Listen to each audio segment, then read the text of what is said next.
our abilities.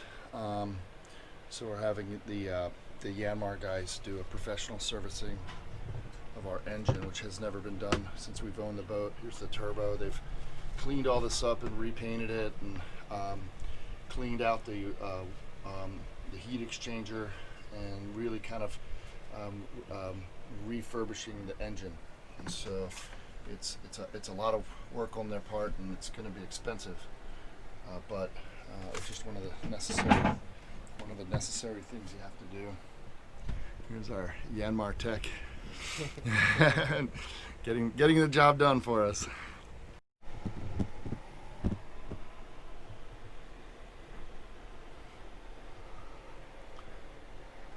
guess it'll eventually get all back together, but it's always scary to see it looking like this.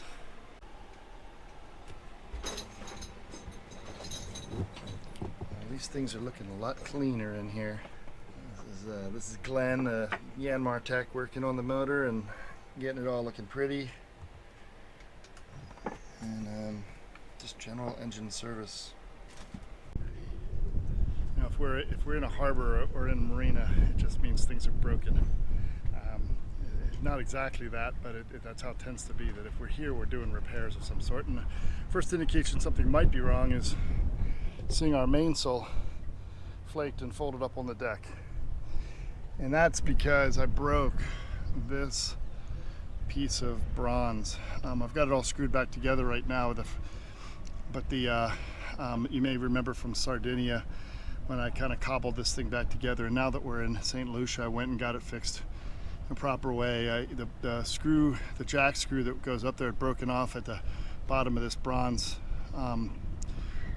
piece of turned piece of metal, and so I had them drill into it and thread it back in there.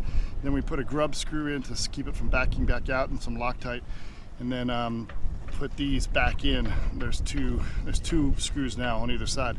I didn't want to drill through the bronze rod because it might weaken it, so instead I just kind of ran the screws in from both sides, and that'll keep this from going up and down.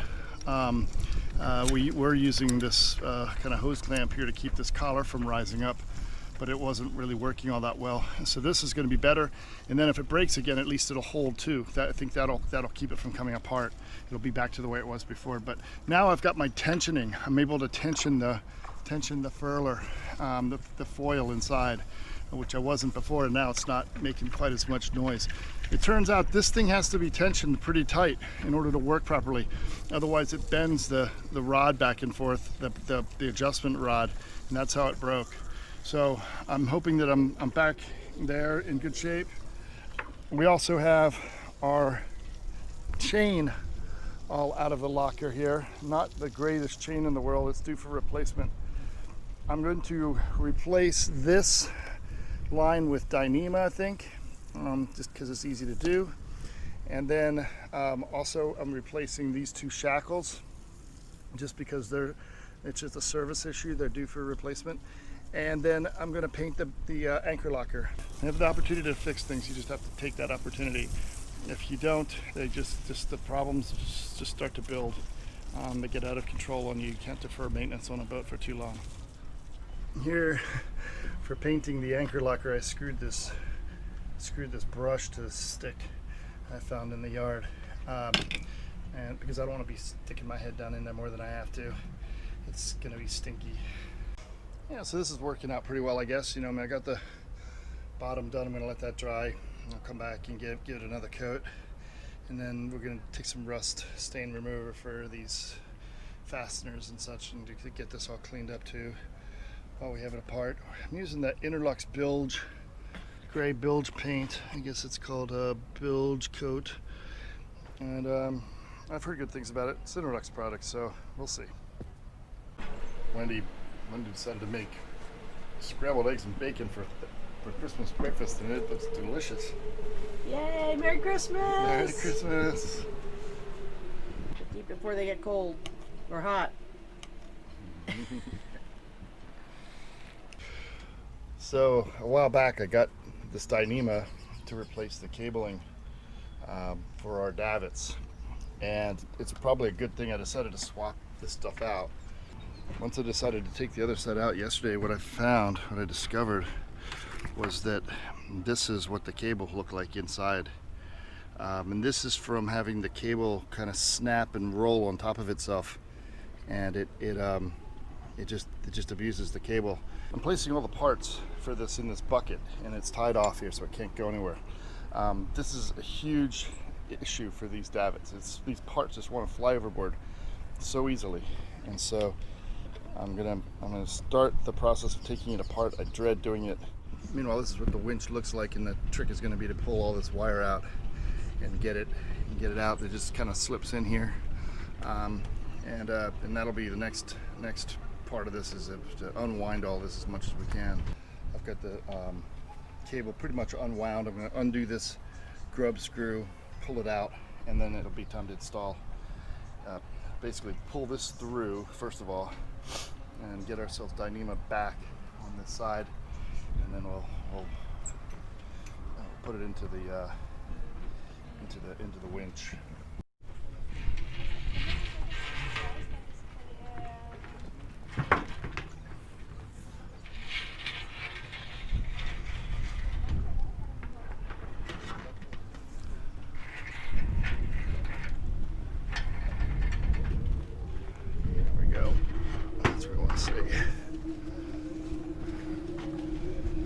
Once we got this through now, tie the Dynema, pull it back through. Here's the key to this, actually. So we finally figured out how to do this. It took me about 15 tries yesterday, but I finally did figure it out. The key is to taper this Dynema, and the way you do it is by pulling out individual strands.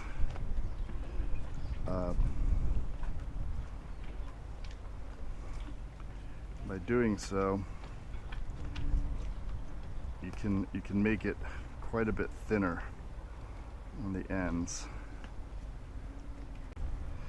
I'm going to cut each one off. Dynema is not easy to cut. It's very waxy, and it has a tendency to dull cutting shears of various sorts. The more you cut this stuff, the duller your scissors become. The reason this is so important is that there's really no other way to get this Dynema. Typically, the way that you do this is you size the size of the Dynema to the size of the cable. Use the same diameter that you used with the steel cable. The Dynema is stronger actually than the steel cable by quite a bit, and so what we're trying to do is if I was to get this any bigger, it wouldn't fit through the winch. The hole in the winch for the original steel cable is it's just barely big enough for the steel cable to fit through. Now what I'm going to do here is I'm going to take this, I'm going to make myself something that I can pull the Dynema through with.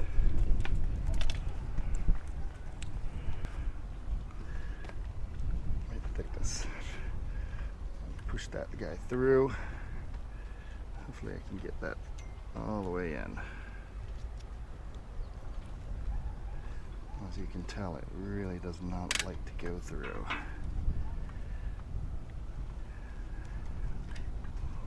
Okay, there it goes.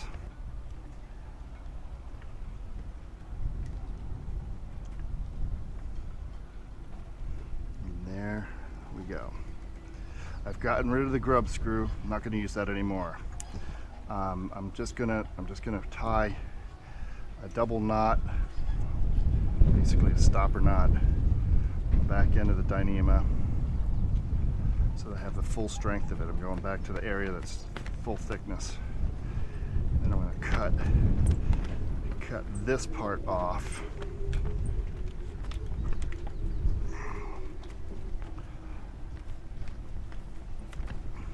Like that.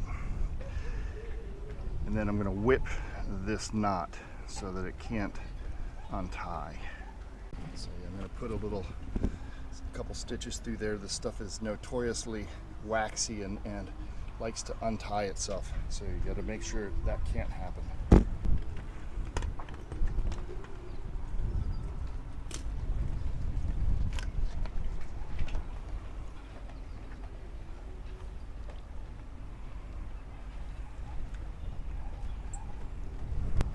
This doesn't have to be anything high tech, just run back and forth through here a bunch of times. Just enough to keep it from coming apart on its own.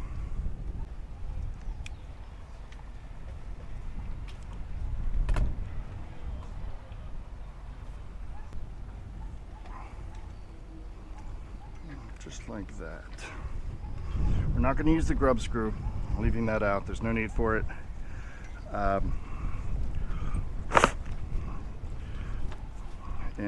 It'll just get in the way and possibly chafe the line.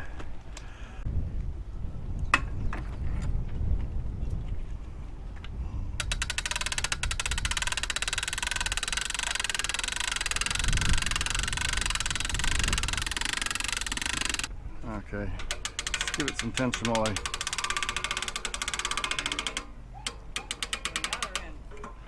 I was bringing it in for the moment, but hold on.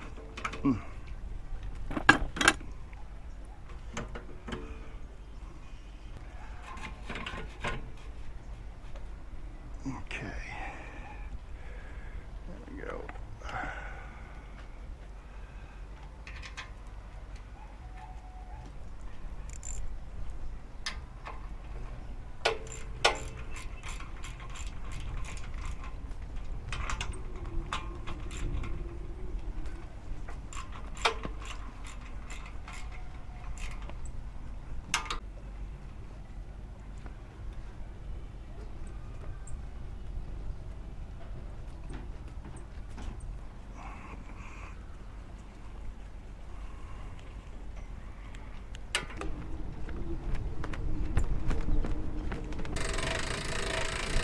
Hold it tight, snug it up.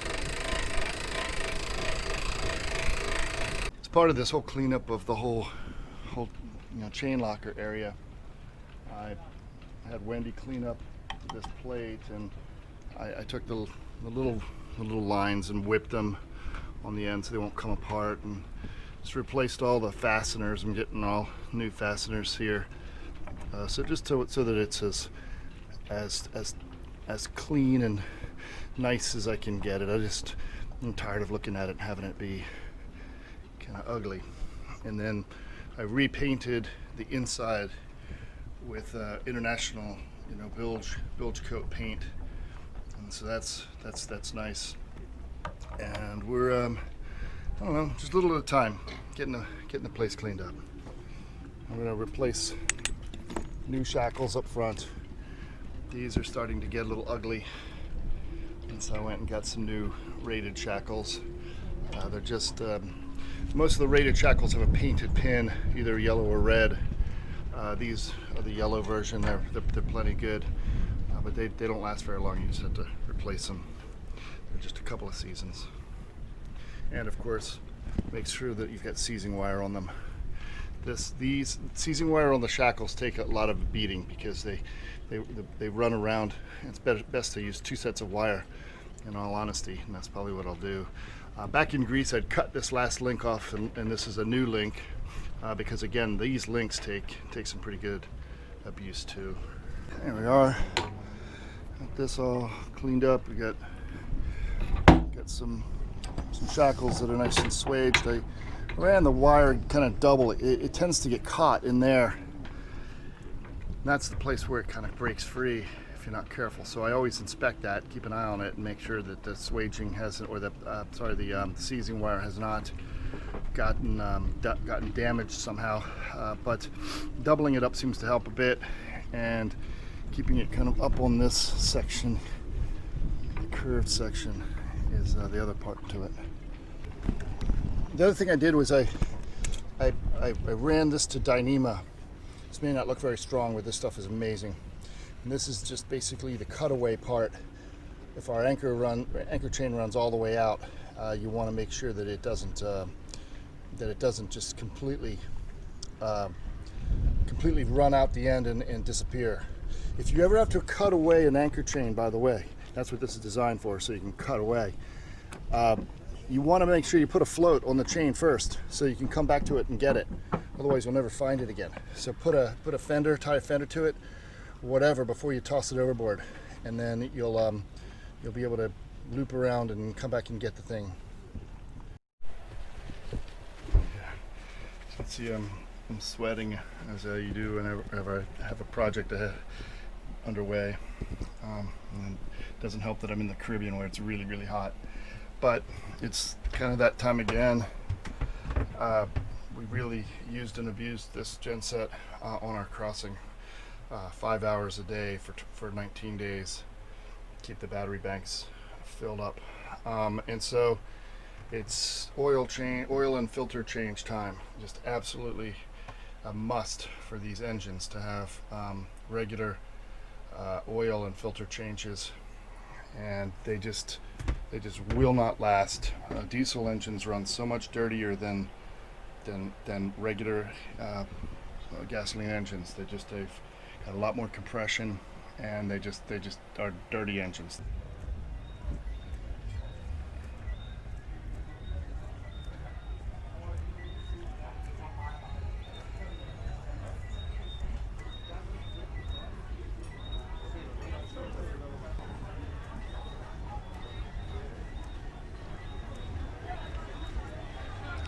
That's where we're going tonight.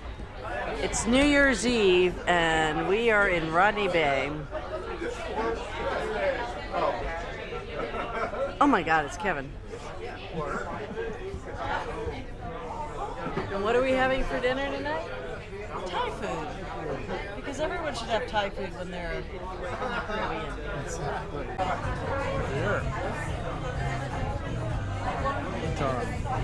Right. Rum punch. So what's happening?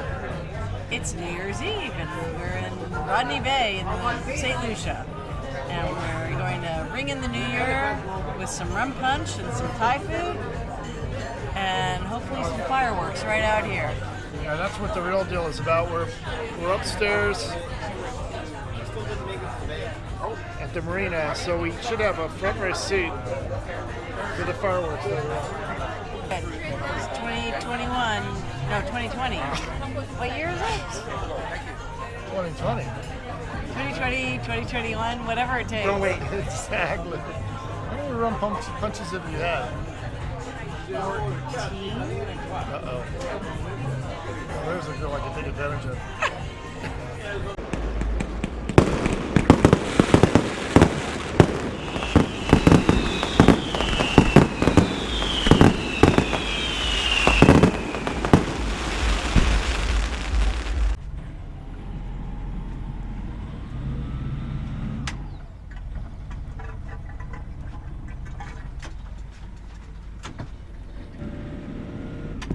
There you go, you're out. Right, good to go. And off we go. Goodbye, Rodney Bay. What's the depth? Half a meter. Is it deep enough? Go past the barrel of beef. Yeah. We're gonna go past the big rock over here. A barrel of beef according to the chart. And this is just Rodney Bay. Beautiful place. Nice easy sailing. It's a little 10 miles down to Marigot Bay. Shouldn't be too crazy of a trip. And this is what Caribbean sailing is. Just like this. It's mostly beam reaches. The trade winds blow reliably almost every day. But yeah, this is Marigot Bay straight up ahead, that inlet. We'll keep it in a minute.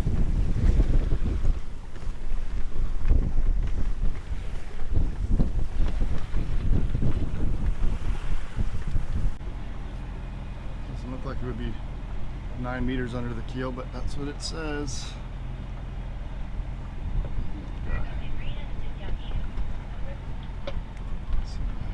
Give this a shot and see what it looks like. Happy New Year, man. Yeah. Absolutely. Yeah, welcome, man. Oh, thank you. Go on. Doing a lot of snorkeling today? People getting lines wrapped or what? Yeah. Oh, chicken roti. Yum.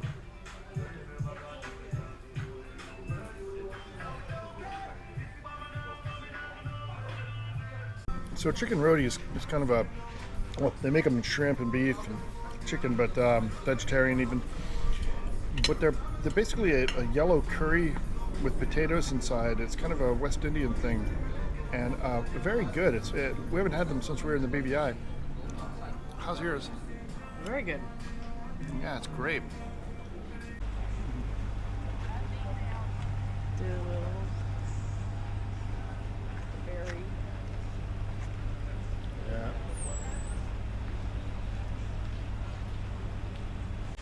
So this is the infamous pool, or the pool that we were told about. So we're gonna go up and check it out. It comes as part of the deal. And then Talisman's straight kind of out there on the other side of these other boats.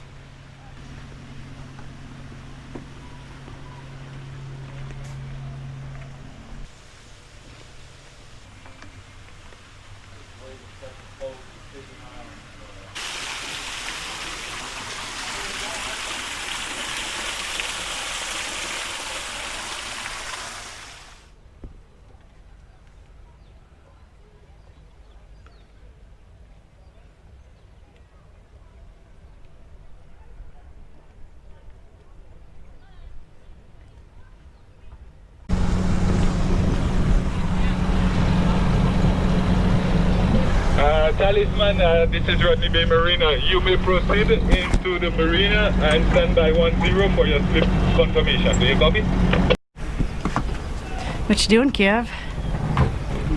Final last little spring on. We decided to finally take a break and get into the groove of island life, not just repairs to the boat. So we just took Dingy Ed over, got the Windjammer boat out there that a couple of friends of ours were on, but we didn't get a chance to hook up.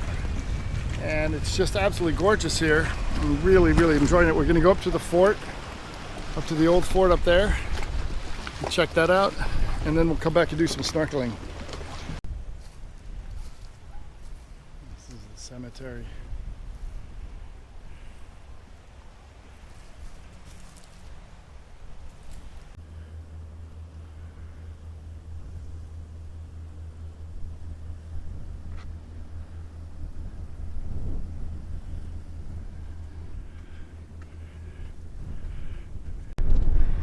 Fun yet? Oh yeah, it's not gorgeous. Very nice. Finally comes down to a ladder.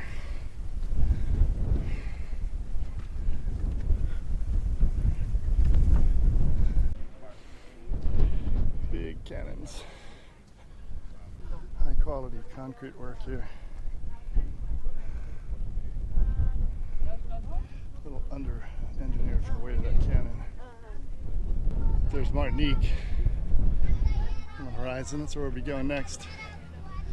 This straight beam reach right on up. You can see the Whitecaps just north of the island. It's kind of a convergence zone out there.